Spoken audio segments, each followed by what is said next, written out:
সুপ্রিয় দর্শক, আসসালামু আলাইকুম। আপনাদের সবাইকে স্বাগত জানাচ্ছি এখনকার আলোচনা। আপনাদের সঙ্গে আছি আমি সিরাজুল ইসলাম। অত্যন্ত গুরুত্বপূর্ণ কয়েকটি খবর আছে দর্শক। মার্কিন প্রেসিডেন্ট ডোনাল্ড ট্রাম্প আবার ইরানের উপর হামলা চালানোর জন্য যুদ্ধমন্ত্রী পিট হেগসেথ এবং মার্কিন জয়েন্ট চিফ অফ স্টাফের চেয়ারম্যান জেনারেল ড্যান কেইনের সঙ্গে আলোচনা করেছেন। তাহলে ইরানের উপর কি নতুন করে হামলা হতে যাচ্ছে? এদিকে ইরানের উপর হামলার ব্যাপারে অন্য একটি সূত্র থেকে, বিশেষ সূত্র থেকে আমি খবর পেলাম যে ইরাকের ভেতর দিয়ে ইরানে স্থল অভিযান চালানোর প্রস্তুতি নিচ্ছে আমেরিকা এবং এই বিষয়টা মোকাবেলার জন্য ইরানের পক্ষ থেকেও প্রয়োজনীয় প্রস্তুতি নেওয়া হচ্ছে। তাহলে কি যুদ্ধ নতুন করে অনিবার্য হয়ে উঠছে? এপাশে সৌদি আরবের সাথে আমেরিকার সম্পর্কে বড় রকমের ফাটল ধরেছে। সেই ফাটলের অংশ হিসেবে সম্প্রতি মার্কিন পররাষ্ট্রমন্ত্রী মার্কো রুবিও উপসাগরীয় অঞ্চলের কয়েকটি দেশ সফর করলেও সৌদি আরব সফর করেননি। আবার সৌদি যুবরাজ মোহাম্মদ বিন সালমান তিনি G7 সম্মেলনে যোগ দিতে যাননি। আমেরিকা হুমকি দিয়েছে এখানে সৌদি আরব যদি ওয়াশিংটনের সঙ্গে সম্পর্ক খারাপ করে তাহলে তাদের আকাশ প্রতিরক্ষা ব্যবস্থা থেকে শুরু করে গুরুত্বপূর্ণ অস্ত্র হয়তো তাদের কাছে আর বিক্রি করা নাও হতে পারে। তাহলে সৌদি আরব কি করবে? এখানে সাথে আরেকটা প্রশ্ন থাকছে, সৌদি আরব কি আমেরিকার এই চাপের মুখে টিকে থাকতে পারবে? সর্বশেষ যে বিষয়টি নিয়ে কথা বলার প্রশ্ন আছে সেটি হচ্ছে, হরমুজ প্রণালী যতই চাপাচাপি করুক আমেরিকা, ইরান সরাসরি ঘোষণা করেছে কোনো চাপের কাছে মাথা নত তো তারা করবেই না, বরং হরমুজ প্রণালী কমপ্লিটলি ইরান নিয়ন্ত্রণ করবে, এখানে কোনো আপোষ হবে না। তাহলে আমেরিকার সাথে যে আলাপ আলোচনা চলছে সেগুলো নিয়ে কি হবে? সুপ্রিয় দর্শক, এই গুরুত্বপূর্ণ বিষয়গুলো নিয়েই এখনকার ভিডিওতে আমি বিস্তারিত আলোচনা করার চেষ্টা করব। আশা করি আপনাদের অবশ্যই ভালো লাগবে। আর যদি ভালো লাগে তাহলে লাইক, কমেন্ট, শেয়ার করুন এবং চ্যানেলটি সাবস্ক্রাইব করে সাথেই থাকবেন। এই আবেদন আমার সেই বরাবরের মতোই থাকছে। একই সাথে আমি আশা করব যে আপনারা ভিডিওর শেষ পর্যন্ত দেখবেন। দর্শক, চলুন মূল আলোচনায় চলে যাই। সর্বপ্রথম আলোচনা হচ্ছে ইরানের উপরে হামলা চালানোর জন্য আবার নতুন করে মার্কিন প্রেসিডেন্ট ডোনাল্ড ট্রাম্প আলোচনা শুরু করেছেন এবং এরই ভেতরে তিনি মার্কিন যুদ্ধমন্ত্রী পিট হেগসেথ এবং জয়েন্ট চিফ অফ স্টাফের চেয়ারম্যান জেনারেল ড্যান কেইনের সঙ্গে আলোচনা করেছেন। তার মানে দাঁড়াচ্ছে মার্কিন প্রেসিডেন্টের পক্ষ থেকে যখন ইরানের উপরে নতুন করে হামলার ব্যাপারে আলোচনা করা হচ্ছে, তাহলে যুদ্ধ যে আবার অনিবার্য হয়ে উঠছে একথা বলতে আর সন্দেহ নেই, দ্বিধা নেই, সংশয় নেই। তার মানে এখন যুদ্ধ অনিবার্য। প্রশ্ন হচ্ছে, ডোনাল্ড ট্রাম্প কিন্তু অনেক চাপাচাপি করে, জোরাজোরি করে, অনুরোধ করে, বিভিন্ন দেশকে সুপারিশ করে ইরানকে যুদ্ধবিরতির চুক্তিতে এনেছে এবং 14 দফা সমঝোতা স্মারকে সই করিয়েছে। এত কিছুর পরে যদি আবার নতুন করে ডোনাল্ড ট্রাম্প ইরানে হামলা চালানোর পরিকল্পনা করে, হামলা চালানোর ব্যাপারে আলোচনা করে, তাহলে কি দরকার ছিল এই যুদ্ধবিরতির এবং এই সমঝোতা স্মারকের সই করার? তাহলে যুদ্ধই করতো। ইরান তো যুদ্ধই করতে চেয়েছিল। এখানে প্রশ্ন হচ্ছে, ডোনাল্ড ট্রাম্প কি তার নিজের ইচ্ছায় যুদ্ধ করতে চাইছেন নাকি অন্যের কারো ইচ্ছা বাস্তবায়ন করতে এই যুদ্ধ করতে হচ্ছে তাকে? সেটা কিন্তু একটা বড় প্রশ্ন। ডোনাল্ড ট্রাম্পের ভেতরে আমরা যা দেখেছি তা হচ্ছে যে তিনি আসলে যুদ্ধ করতে চাইছিলেন না। তবে ইসরায়েলি লবি, নেতানিয়াহু, তাদের কিন্তু ডোনাল্ড ট্রাম্পের উপরে বড় রকমের চাপ ছিল, চাপ আছে এবং তারা চায় ইরানের বিরুদ্ধে যুদ্ধ করে, ইরানকে পরাজিত করে, ইরানকে দখল করে, ইরানকে নিয়ন্ত্রণে নিয়ে তারপরে এই যুদ্ধের পরিসমাপ্তি ঘটাতে, যাতে তাদের সামনে আর কোনো বাধা না থাকে। সেক্ষেত্রে আমার ব্যক্তিগত ধারণা, ডোনাল্ড ট্রাম্পের ব্যক্তিগত ইচ্ছার চেয়ে অন্যের ইচ্ছা পূরণের জন্য তাকে এই যুদ্ধ করতে হচ্ছে। এর বাইরে যাওয়ার ক্ষমতা তাদের নেই। এখন ডোনাল্ড ট্রাম্প বা মার্কিন বাহিনী তাহলে কিভাবে হামলা চালাবে? আগের বার তো এই যে গত 40 দিনে যে যুদ্ধটা হয়ে গেল বা এখনো মাঝে মাঝে টুকটাক যে যুদ্ধ হচ্ছে, তাতে তো তারা বিমান শক্তির উপর ভরসা করেছিল, নৌ শক্তির উপর ভরসা করেছিল। এবার বিভিন্ন সূত্র থেকে, বিশেষ করে আমি বললাম যে আমি একটা বিশেষ সূত্র থেকে খবর পাচ্ছি যে তারা অর্থাৎ আমেরিকা ইরাকের ভেতর দিয়ে ইরানে হামলা চালানোর পরিকল্পনা করছে, তার মানে স্থল অভিযান। ডোনাল্ড ট্রাম্প কিন্তু এর আগে ইরানের বিরুদ্ধে স্থল অভিযান চালাতে চেয়েছিল। স্থল অভিযান চালালে তার পরিণতি কি হবে সেটা আমরা দেখব, দেখার অপেক্ষায় থাকব। কিন্তু পরিস্থিতি যে খুব ভয়াবহ হবে এতে কোনো সন্দেহ নেই। কারণ হচ্ছে আমেরিকা তো তার পুরো সেনাবাহিনী, সামরিক বাহিনী এখানে আনতে পারবে না। স্থল বাহিনীর সাথে নৌবাহিনী এবং বিমান বাহিনী সবাই হেল্প করবে, ঠিক আছে। ইরান তো বসে থাকবে না। ইরানের 10 লাখ সামরিক বাহিনীর সদস্য, তারা সবাই মাতৃভূমি রক্ষা করার জন্য লড়াই করবে। আমেরিকার সেনারা কিন্তু মাতৃভূমি রক্ষার জন্য লড়াই করতে আসবে না। যদি ইরানের বিরুদ্ধে স্থল অভিযান চালানোর চেষ্টা করে আমেরিকা, তাহলে সেখানে ইসরায়েলের বাহিনীও যোগ দেবে, এতে কোনো সন্দেহ নেই। ইসরায়েলের বাহিনী যোগ দিলেই তার মানে দাঁড়াচ্ছে যে যুদ্ধটা কিন্তু বৃহৎ পরিসরে ছড়িয়ে যাবে।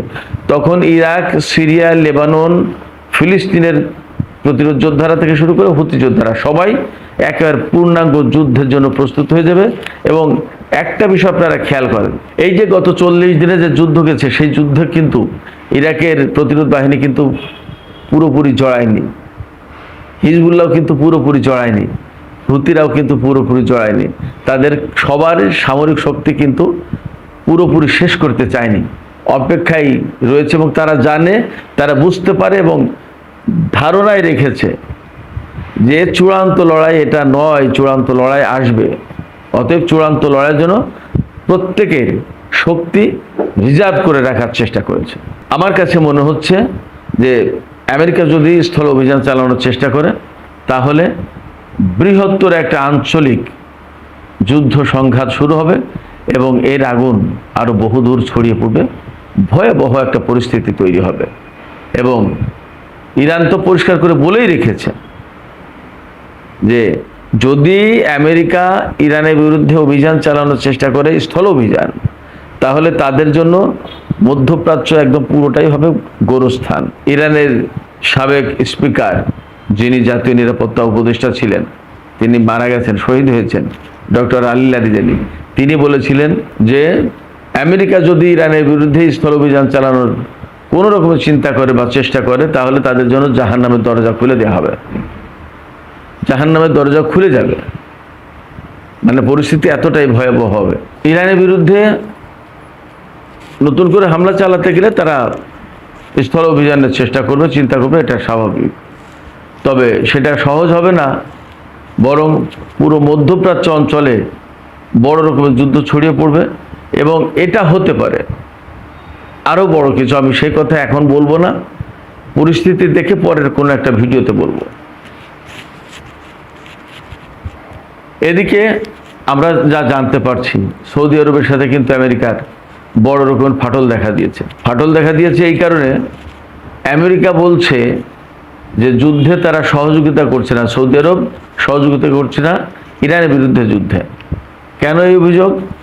আপনাদের মনে আছে, হরমুজ প্রণালীতে ইরান যে নিয়ন্ত্রণ আরোপ করলো, এই নিয়ন্ত্রণ আরোপ করার পরে যখন আমেরিকার কোনো কিছুতেই কিছু করতে পারলো না, তখন তো যুদ্ধবিরতি হলো পাকিস্তানে। 8 এপ্রিল যুদ্ধবিরতি হলো এবং 12 এপ্রিল পাকিস্তানে আলোচনা হয়েছিল। তার 2 দিন পরে গিয়ে হরমুজ প্রণালীতে আমেরিকা নৌ ব্লকেট শুরু করলো, যেটা ইরান বলল যে যুদ্ধবিরতি লঙ্ঘনের শামিল। তার কয়েকদিন পরে আরেকটা অপারেশন চালাতে চেয়েছিল, যার নাম দিয়েছিল অপারেশন ফ্রিডম। এই অপারেশন ফ্রিডম চালানোর সময় সৌদি আরব তার আকাশপথ কিংবা ভূমি ব্যবহার করতে দেয়নি আমেরিকাকে। এটা কিন্তু তখনও একটা খবর বের হয়েছিল। এই যে আকাশপথ এবং ভূমি ব্যবহার করতে দেয়নি আমেরিকাকে, এর জন্য আমেরিকা ক্ষিপ্ত হয়েছে। এরপরে 2 দেশের সম্পর্কে কিন্তু টানাপোড়েন সৃষ্টি হয়েছে। এই সম্পর্কে টানাপোড়েন সৃষ্টির পরে এই তো কিছুদিন আগে ফ্রান্সের একটি শহরে G7 শীর্ষ সম্মেলন অনুষ্ঠিত হলো। সেই সম্মেলনে সৌদি যুবরাজকে দাওয়াত দিয়েছিল, কিন্তু সৌদি যুবরাজ সেই সম্মেলনে যাননি। এরপর মার্কো রুবিও, মার্কিন পররাষ্ট্রমন্ত্রী, তিনি বাহরাইনে একটা অনুষ্ঠানে এসে বক্তৃতা করে গেছেন এই যুদ্ধ টুদ্ধ এই সমস্ত বিষয় নিয়েই। কিন্তু তিনি সৌদি আরবে যাননি সম্পর্ক খারাপ হওয়ার কারণে। এখন ওয়াল স্ট্রিট জার্নাল খবর দিচ্ছে যে সৌদি আরবের সাথে আমেরিকার ব্যাপক টানাপোড়েন সৃষ্টি হয়েছে এবং এই কারণে দুই পক্ষের এই যে কূটনৈতিক সম্পর্কও খারাপ হয়েছে। সৌদি যুবরাজ যাননি G7 সম্মেলনে, আর মার্কো রুবিও সৌদি সফর করেননি। এই জায়গা থেকে বলছে যে মার্কিন প্রশাসন সৌদি আরবকে হুমকি দিচ্ছে সৌদি আরবের যে আকাশ নিরাপত্তা ব্যবস্থায় ব্যাপক অ্যাক্সেস ছিল, বিশেষ করে প্যাট্রিয়ট এবং থার্ড, এইগুলো হয়তো আমেরিকা আর সৌদি আরবকে দেবে না। এখানে আমার কাছে মনে হচ্ছে সৌদি আরব এইগুলো আর চাইবেও না, কারণ তারা দেখেছে যে এই থার্ড এবং প্যাট্রিয়ট মোতায়েন থাকার পরেও ইরানের ক্ষেপণাস্ত্র এবং ড্রোন কিভাবে সৌদি আরবের প্রিন্স সুলতান এয়ারবেজ থেকে শুরু করে কুয়েত, বাহরাইন, সংযুক্ত আরব আমিরাত, কাতার, সব জায়গায় কিভাবে হামলা চালিয়েছে ইরান, এটা সবাই জানে। এবং আমেরিকার সামরিক বাহিনী বিপর্যস্ত হয়ে পড়েছিল, পর্যদস্ত হয়ে গেছে, ঘাঁটিগুলো সব ধ্বংস হয়ে গেছে। এখন মধ্যপ্রাচ্যে কোনো ঘাঁটি ব্যবহার করার মতো নেই। এই জায়গা থেকে সৌদি আরব খুব পরিষ্কার করে জানে যে আমেরিকার থার্ড আর প্যাট্রিয়ট কী করতে পারে। সেই থার্ড আর প্যাট্রিয়ট সিস্টেমই তো ধ্বংস হয়ে গেছে। শুধু তাই না, এইগুলো ধ্বংস হয়ে যাওয়ার পরে অভাব পূরণের জন্য দক্ষিণ কোরিয়া থেকে থার্ড আনা হয়েছিল, যা দক্ষিণ কোরিয়ার কাছে বেচা। সেই জিনিস নিয়ে এসে এখানে আপাতত প্রতিরক্ষা ব্যবস্থার চেষ্টা করেছে।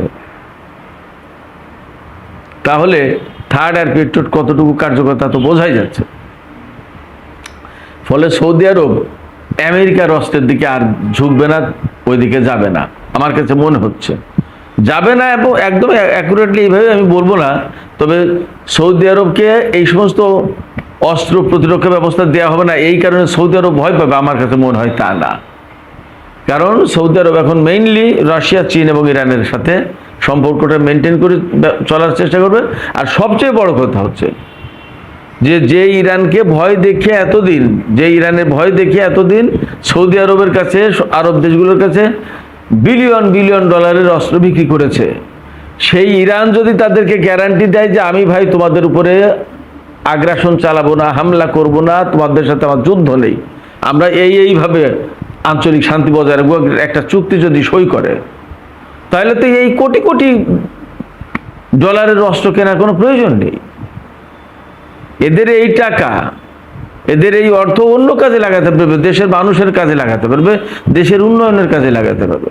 এগুলো বুঝে যাচ্ছে এখন, যার কারণে মধ্যপ্রাচ্যে আমেরিকার ভাত মারা হবে, যা পরিস্থিতি দাঁড়াচ্ছে। আমি আমার মতো করে ব্যাখ্যা করছি না, এই যে খবরগুলো বলছি এই খবরগুলো কিন্তু মেইনলি ওয়াল স্ট্রিট জার্নাল থেকে আমি আমার মতো করে মূল খবর দিয়ে তারপর ব্যাখ্যা করছি আমার মতো করে, ঘটনা কোথায় যেতে পারে, কি হতে পারে। এপাশে হরমুজ প্রণালী নিয়ে কিন্তু ইরানের সাথে আমেরিকার ব্যাপক টানাপোড়েন সৃষ্টি হয়েছে। হরমুজ প্রণালী কার কন্ট্রোলে থাকবে, কিভাবে কন্ট্রোলে থাকবে, এটা কিন্তু 14 দফা সমঝোতার যেটা স্মারক সই হয়েছে সেই স্মারকেই বলা আছে। ইরান এটা বলছে, ইরান দাবি করছে যে সেখানে ইরানকে এই অথরিটি দেয়া হয়েছে যে এই সমঝোতা সইয়ের পরে 60 দিন ইরান এখান থেকে কোনো টোল নিতে পারবে না এবং এটা মুক্ত থাকবে। 60 দিন পরে গিয়ে ইরান নিজের কন্ট্রোলে নেবে এবং সেখানে তার মতো করে ব্যবস্থাপনা চালাবে। আর ইরান বলছে যে এখানে যেহেতু আমার মালিকানাধীন ভূখণ্ড, আমার মালিকানাধীন পানিসীমা, অতএব এখানে চলতে হলে টোল দিতে হবে, কারণ এখানকার পরিবেশ এবং আদার অনেক ব্যাপার আছে যেগুলো মেনটেন করার জন্য আমাকে খরচ করতে হয়, এর ক্ষতির শিকার আমরাই হই। সেই জায়গা থেকে যুক্তিতে যদি না পারে তাহলে আমেরিকা ইরানের সাথে আবার নতুন করে সংঘাতে জড়িয়ে পড়তে পারে। নতুন করে সংঘাতে জড়িয়ে পড়লে ইরানের পক্ষ থেকে পরিষ্কার করে বলা হচ্ছে যে আমেরিকা যদি নতুন করে সংঘাতে জড়ায় তাহলে আমরা যুদ্ধের জন্য প্রস্তুত আছি। ইরানের পক্ষে একদম বলা হয়েছে গতকালকে যে আমরা কূটনৈতিক আলোচনার জন্য প্রস্তুত আছি, তবে আমেরিকা তার যে কথা দিয়েছে সমঝোতা স্মারকে সেই কথাগুলো, সেই ওয়াদাগুলো পালন করে কিনা সেটা আমরা দেখছি। যদি পালন না করে তাহলে আমরা তাদের সাথে আলোচনা করব না। তারা যদি যুদ্ধে ফেরে আমরা যুদ্ধের জন্য প্রস্তুত আছি। সুপ্রিয় দর্শক, এই হয়েছে পরিস্থিতি। তার মানে মধ্যপ্রাচ্য নতুন করে আবার উত্তপ্ত হয়ে উঠছে। আমেরিকা এবং ইরানের ভেতরে নতুন করে সংঘাতের সম্ভাবনা বা আশঙ্কা অনেক বেশি জোরালো। এই পরিস্থিতিতে আসলে কোথায় যাবে এবং কোথায় গিয়ে শেষ হবে আমি জানি না। তবে আমেরিকা যেভাবে প্ল্যান করছে ভেতরে ভেতরে, তাতে কথা পরিষ্কার হবে যে তারা কূটনীতির আড়ালে বা কূটনৈতিক সংলাপ বা আলোচনার আড়ালে আবারও আগের মতোই ইরানের বিরুদ্ধে যুদ্ধের প্রস্তুতি নিল এবং এটা কূটনীতিকে পেছন থেকে ছুরি মারা হলো। এটা প্রকৃতপক্ষে এই বার্তা দেয় আমেরিকা সারা বিশ্বের কাছে যে তারা কূটনীতিতে বিশ্বাসী না। এটা আমেরিকার জন্য অনেক বড় ক্ষতির কারণ হবে। আমেরিকা এই ক্ষতি করতে চায় কিনা সেটা তাদের ভাবা উচিত। সুপ্রিয় দর্শক, এখনকার আলোচনা এখানে শেষ করতে চাই। আলোচনা শেষের আগে আপনাদের কাছে আপনাদের মতামত জানতে চাই। আপনারা কি ভাবছেন? আমেরিকা কি আসলেই নতুন করে ইরানের বিরুদ্ধে হামলার কোনো পরিকল্পনা করছেন এবং সেটা কি স্থল অভিযান? আপনাদের মতামত জানিয়ে কমেন্টে লিখতে পারেন। আর ভিডিও ভালো লাগলে লাইক কমেন্ট শেয়ার করুন এবং চ্যানেলটি সাবস্ক্রাইব করে সাথেই থাকবেন। দর্শক, আজকের মতো এখানেই আলোচনা শেষ করছি। আপনারা সবাই অনেক অনেক ভালো থাকুন। আল্লাহ হাফেজ।